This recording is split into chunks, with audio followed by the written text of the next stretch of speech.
everything you love will be taken from you. Your health will fail. Your relationship will end. Your money will disappear. The people you love most will die. Your body will decay. Everything you've built will crumble. And you haven't thought about any of this. Seriously, not really. You've pushed it away, distracted yourself, told yourself it won't happen yet. And that avoidance is the reason you're fragile. That avoidance is the reason ordinary setbacks destroy you. That avoidance is the reason you're not free. The Stoics had a practice that solved this completely.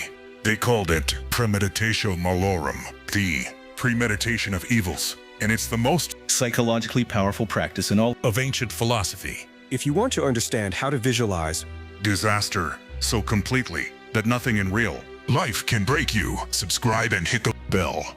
Because after this video, we're going deep into Amor Fati, the Stoic practice of not just accepting fate but loving it completely.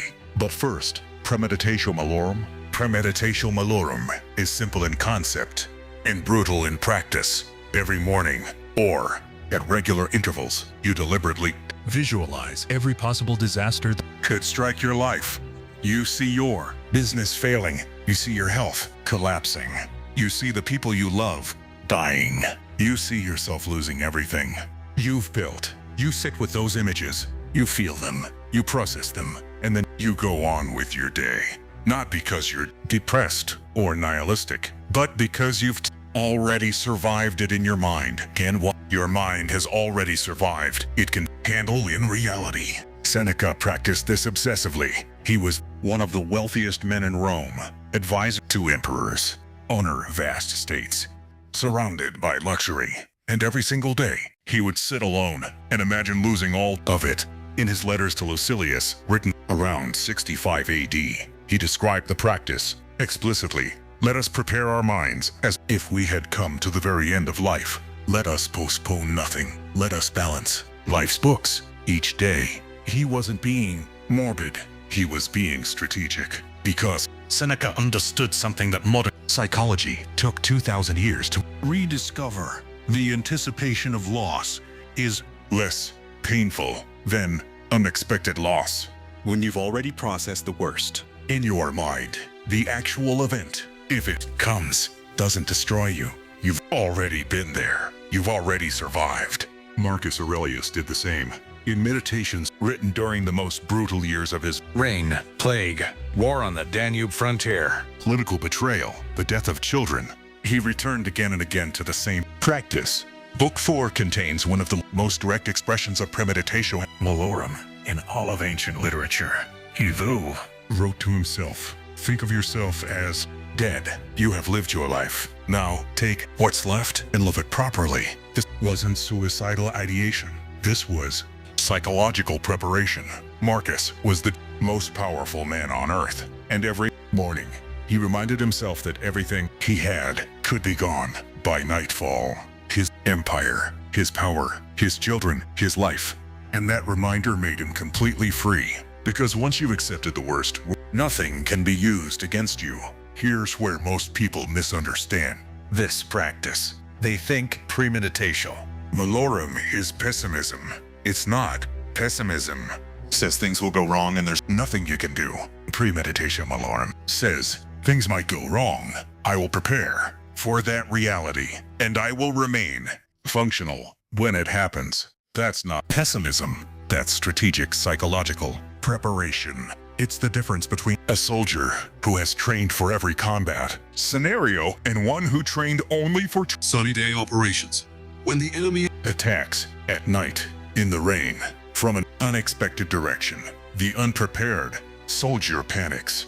The prepared soldier executes. Premeditatio Malorum prepares you for the combat scenarios of real life. The psychology behind this is now well documented.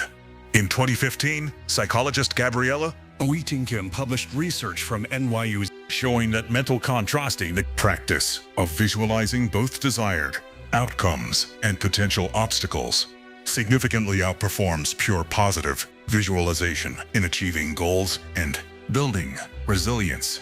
The people who only visualized success were less prepared for failure and showed lower rates of follow-through when difficulties arose.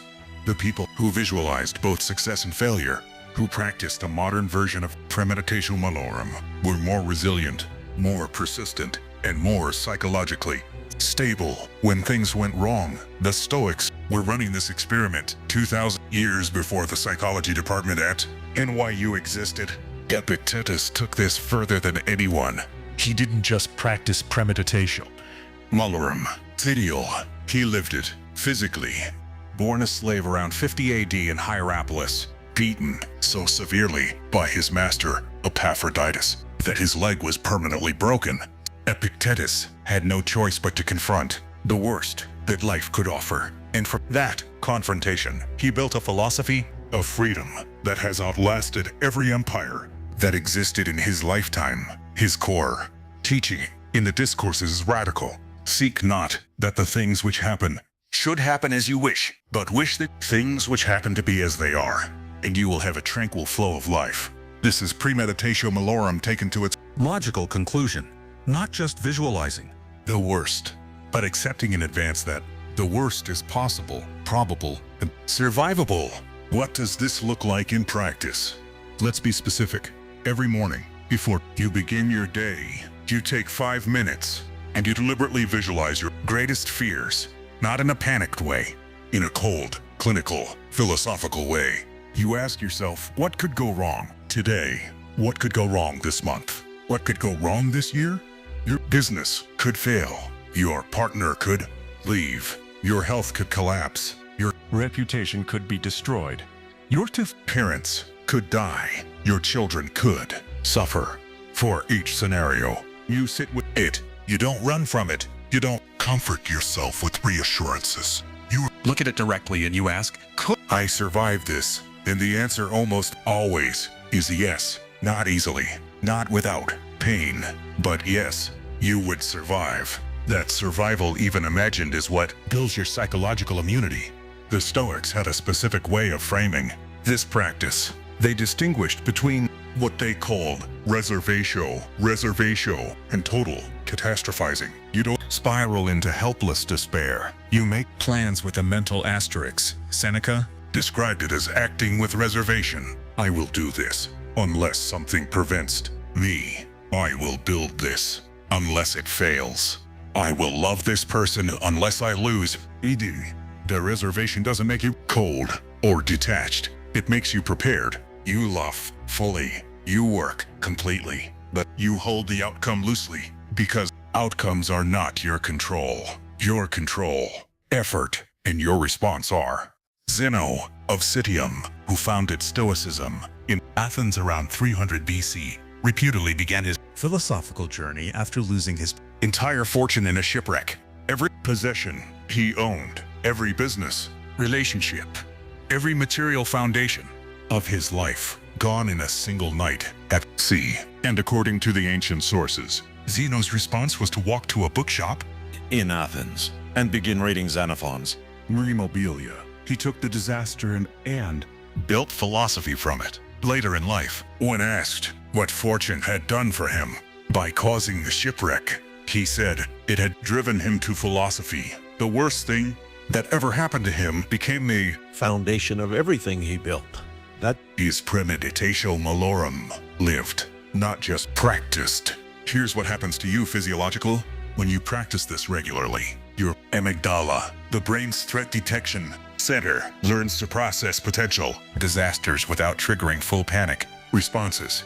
Neuroscientist Joseph Ledoux at NYU showed in his research on fear conditioning that repeated exposure to feared stimuli, even imagined stimuli, reduces the amygdala's reactive response. And over time, in plain terms, the more you deliberately think about your worst fears in a controlled way, the less power those fears have over you. You're desensitizing your own threat response. You're training your nervous system to remain calm in the presence of exactly the scenarios that used to destroy you. The Stoics built this practice intuitively. Modern neuroscience confirms the mechanism. The modern world makes Premeditatio Malorum almost impossible. Every platform you use is engineered to keep you distracted from the hard realities of existence. Every algorithm is designed to feed you comfortable content, confirms your existing beliefs, and avoid anything that might disturb your psychological comfort. The result is a population that is uniquely unprepared for adversity. People fall apart at job losses, relationship endings, health diagnoses, financial setbacks, things that previous generations navigated as expected features of a human life, because they've never been asked to sit with the possibility of those things happening. Premeditatio Malorum is the antidote. It forces you out of the algorithmic comfort bubble and into direct confrontation with the actual terms and conditions of being alive.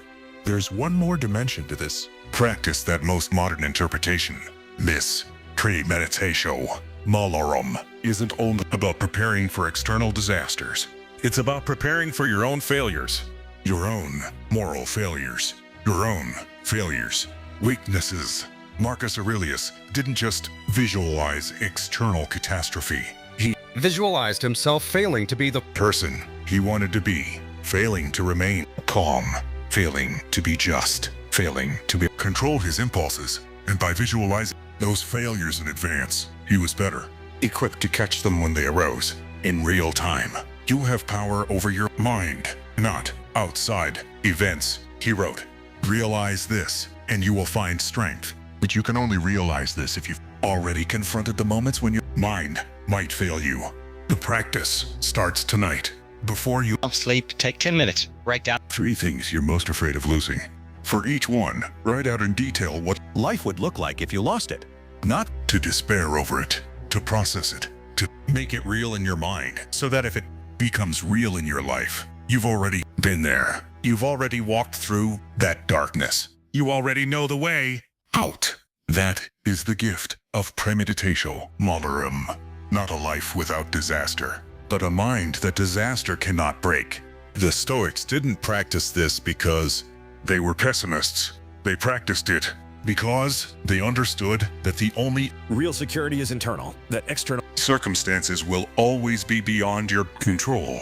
That the only preparation that matters is the preparation of the mind. Seneca lost his wealth twice and faced execution with calm. Marcus Aurelius buried children and fought plague, war, simultaneously, and never stopped writing philosophy. Epictetus was a slave whose leg was broken and died, one of the most respected philosophers in Rome. These men were not superhuman. They were humans who had prepared their minds for exactly what happened to them. And when it came, they were ready. If this video made you uncomfortable, I'm good. That discomfort is the beginning. Of preparation, subscribe and hit the bell. Because next week we're covering Amor Fati, the Stoic practice of not just accepting everything that happens to you, but loving it completely. Because once you've learned to premeditate worst, the next step is learning to want it, to love your fate entirely. And that is where real power begins. See the game, control the game.